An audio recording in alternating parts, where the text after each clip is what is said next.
Hey, it's David Thomas. I hope you are doing well. So I'm back with my Wednesday devotion as always.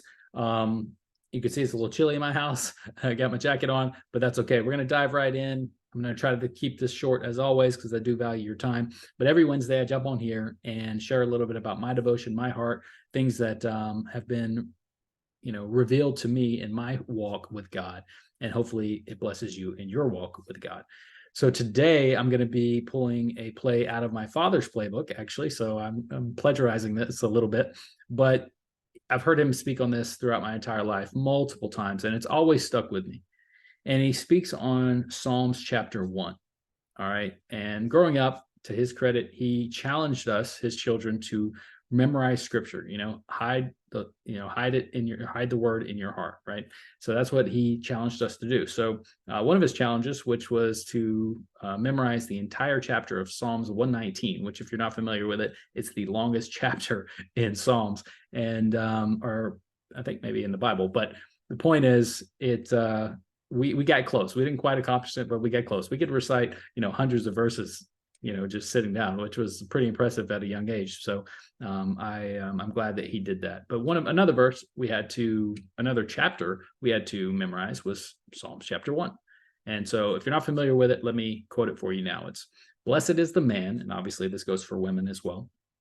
"Blessed is the man that walks not in the counsel of the ungodly, nor stands in the path of sinners, nor sits in the seat of the scornful." All right. "But his delight is in the law of the Lord, and on it does he meditate day and night. He shall be like a tree planted by the rivers of water that brings forth fruit in its season. His leaves also shall not wither, and whatever he does shall prosper." Now it goes on, there's a little bit more to it, but that's the gist of what I want to talk about today. So let's talk about that first part of his. "Blessed is the man who walks not in the counsel of the ungodly, nor stands in the path of sinners, nor sits in the seat of the scornful." Now, there's a progression, or really a regression here. All right. And it's a slowing down of momentum. And this applies to our lives when it comes to sin. Now, we don't want to walk in the counsel of the ungodly. What does that mean? It means getting ungodly counsel, worldly counsel that goes against the scripture. We don't want that. That's going to slow our momentum. We don't want to stand in the path of sinners. Now, there is certainly a place for witnessing and being a good influence to those that are lost. Absolutely. We are called by God to do that. But that's not what this is about. Right? This is about avoiding people that are going to slow you down, that are going to be a bad influence on your life. All right. So walks not in the counsel of the ungodly, stands in the path of sinners, nor sits in the seat of the scornful. So now he's just totally collapsed, right? He's just not moving at all. And he's sitting in the seat of the scornful, right? The scornful. You can go look it up, but you don't want to be known as somebody that's scornful.